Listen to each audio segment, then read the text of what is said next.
Assalamualaikum warahmatullahi wabarakatuh.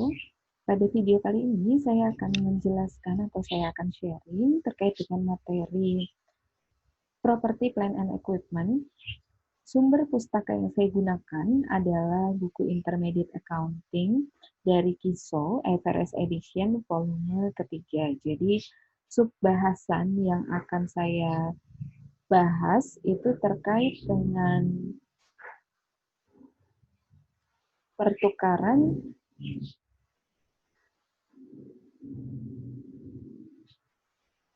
Jadi subbahasannya adalah tentang pertukaran aset non-moneter. Ada di sini, bisa dilihat di bukunya di chapter 10, pertukaran aset non-moneter. Jadi tujuan pembelajarannya adalah mampu untuk menjelaskan treatment akuntansi terkait dengan pertukaran aset non-moneter, baik yang memiliki substansi komersial dan yang tidak memiliki substansi komersial. Ya, baik, kita mulai. Jadi untuk aset non-moneter sendiri, karena kita ada di chapter 10, jadi memang cakupannya adalah kita bisa bilang itu aset tetap. Jadi pertukaran aset tetap dengan aset tetap. Kita punya perusahaan A memiliki mobil, kemudian ditukarkan dengan bangunan, misalkan bangunan perusahaan B. Atau perusahaan A punya kendaraan akan ditukarkan dengan kendaraannya perusahaan B. Seperti itu.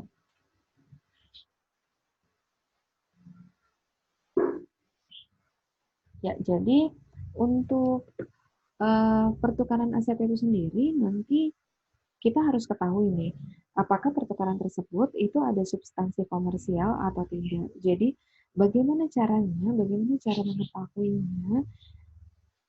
Intinya adalah kalau yang memiliki substansi komersial. Jadi, ketika perusahaan atau ketika entitas A menukarkan aset non-moneter dengan perusahaan B pada saat terjadinya pertukaran itu, jadi sebagai akuntannya perusahaan A, kita tuh sudah yakin bahwa dengan adanya pertukaran itu, nanti kemudian harinya cash flow perusahaan berubah, akan berubah signifikan. Artinya, kalau kita menukarkan mobil kita dengan mobilnya B, akan lebih produktif nih perusahaannya. Gitu. Jadi distribusinya misalkan makin lancar seperti itu, sehingga nanti ujung-ujungnya cash flow-nya akan mengalami signifikansi. Nah, itu masuk kepada pertukaran yang memiliki substansi komersial. Akan tetapi, jika perusahaan A itu menukarkan aset non-moneternya dengan perusahaan B, di mana pada saat pertukaran aset kan kita lihat apa sih aset yang dipertukarkan. Ketika sudah jelas, oh iya, mobil mau ditukarkan dengan mobil. Nah, pada saat itu kita juga harus lebih dalam lagi menggali apakah dengan pertukaran mobil itu ada perubahan. Kira-kira untuk ekspor mendatang ada perubahan yang signifikan nggak? Oh, tidak ada perubahan, sehingga itu bisa kita masukkan sebagai pertukaran yang tidak memiliki substansi komersial. Gitu, karena pada saat pertukaran kita sebagai pihak manajemen yakin bahwa itu tidak ada dampak apa-apa. Seperti itu. Jadi nanti akan berbeda juga pada saat treatment akuntansinya.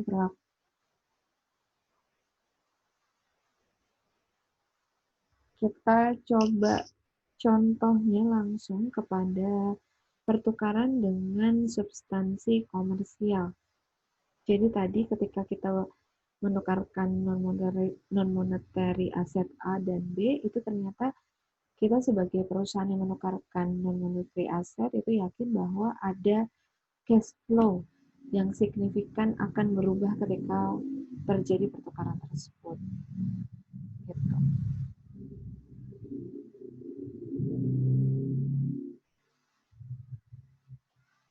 Ini situasinya pada saat pertukaran non-monetary asset, kalau yang memiliki substansi komersial itu ada kerugian dan juga ada keuntungan.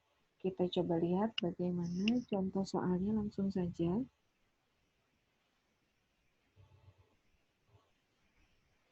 Di sini ada perusahaan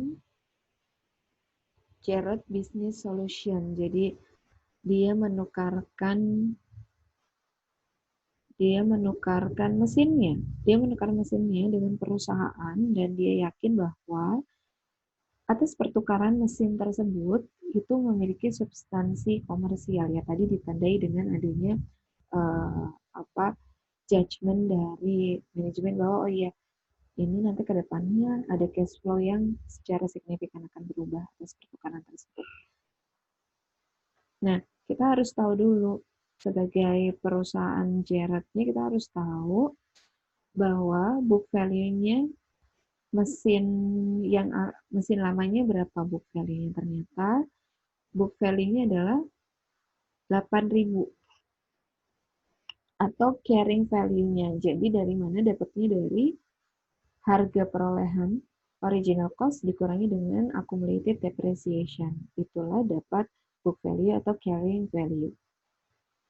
Sementara saat book value-nya 8.000, fair value aset tersebut adalah 6.000 euro. Oke.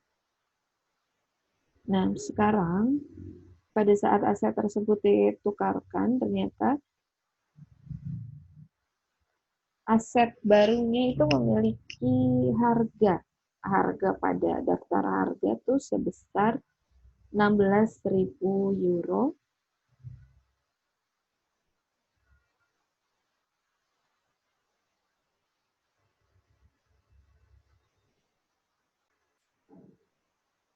Ya, jadi ini keterangannya harga dari mesin barunya adalah 16.000, tetapi atas pertukaran tersebut Jared mendapatkan pengurangan sebesar 9.000 sehingga cash payment-nya yang harus dibayarkan itu adalah 7.000. 7.000 atas pertukaran tersebut, si Jared harus membayar lagi sebesar 7.000. Oke, dengan tadi fair value mesin yang sudah mesin yang ditukarkan, jadi kan dia menukarkan mesin lamanya dengan mesin baru. Nah, mesin lamanya itu punya fair value 6.000 sehingga di sini berapakah cost dari mesin baru yang harus tercantum? Ternyata itu kita hitung dari cash payment yang dikeluarkan atas pertukaran tersebut ditambah dengan nilai wajar mesin lama yang dipertukarkan. Itulah cost dari mesin baru. Sehingga cost dari mesin baru adalah 13.000. Ini adalah yang kita catat sebagai penambahan aset. Di sini equipment baru kita catat 13.000. Kita dapat mesin baru, jangan lupa mesin lamanya harus kita hilangkan dari pembukuan kita. Karena telah kita tukar, sehingga akumulasi depresiasinya yang awalnya ada di ledger kita di posisi kredit 4.000 kita debitkan agar 0.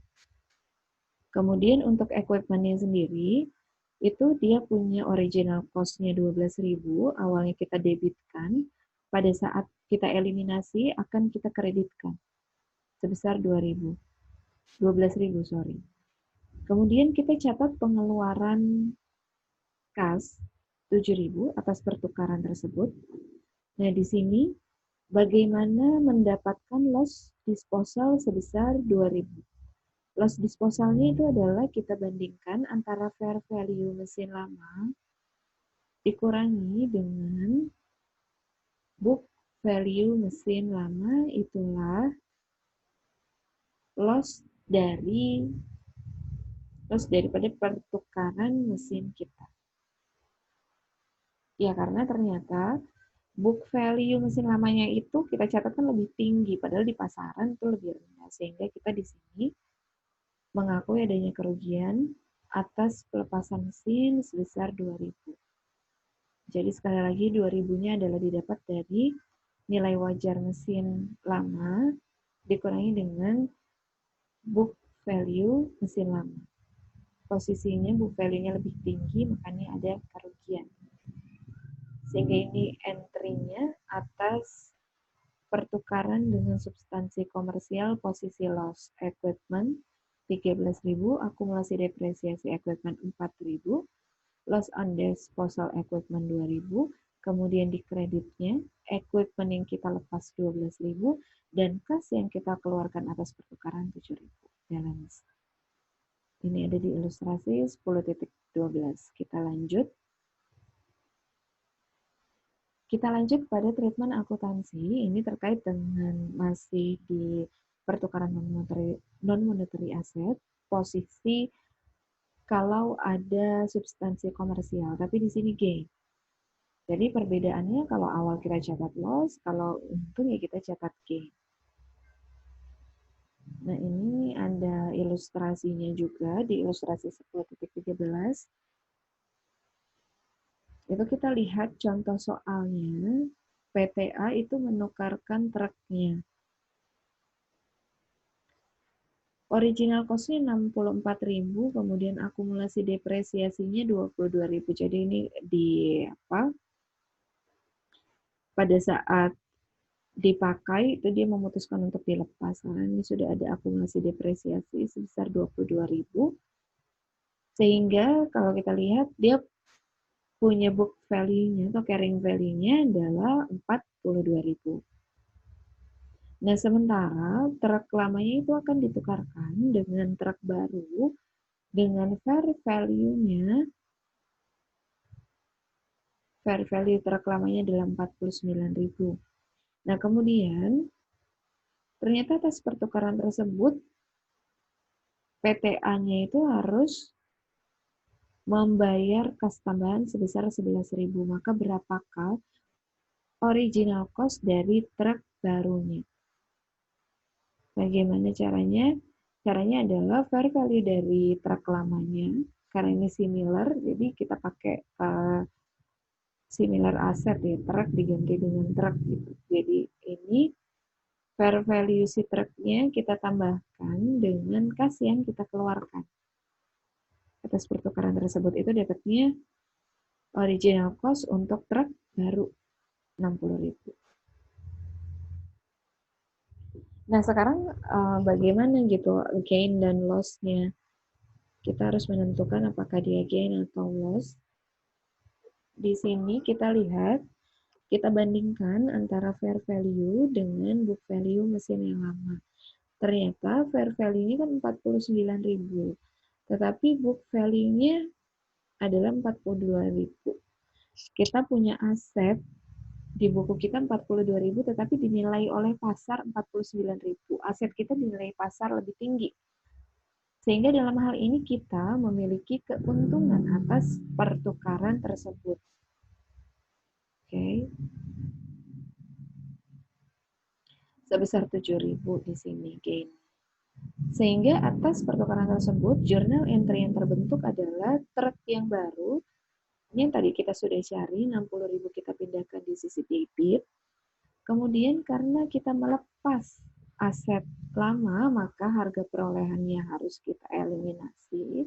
Akumulasi penyusutannya juga harus kita eliminasi. Akumulasi penyusutan yang awalnya di kredit, kita debitkan. Oke, sudah clear. Truk lama yang kita debitkan di awal harus kita kreditkan juga.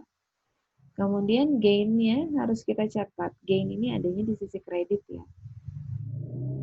Di sisi kredit sebesar 7.000, kas yang kita keluarkan tentu saja aset kita berkurang ada di kredit sebesar 11.000. Beginilah journal entry dari ilustrasi 10.13 pertukaran non-monetary asset posisi gain.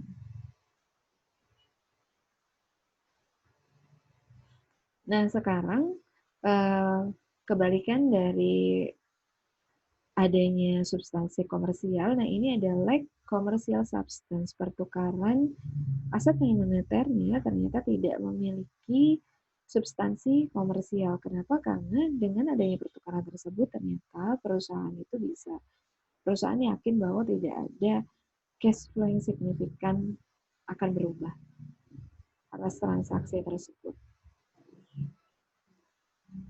Oke. Baik, di sini ada ilustrasinya, ada ilustrasi soal di 10.15. Jadi di sini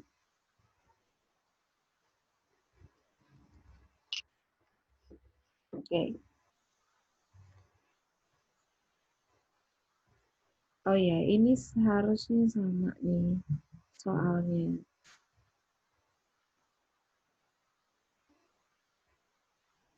Bentar.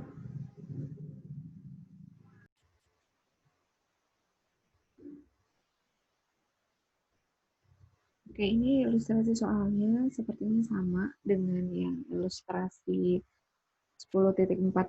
Jadi dia menukarkan truk lamanya dia. Harga perolehan truk lamanya 64.000, sementara akumulasi depresiasi truk lamanya adalah 22.000. Nah, ini pertukarannya tanpa substansi komersial. Dengan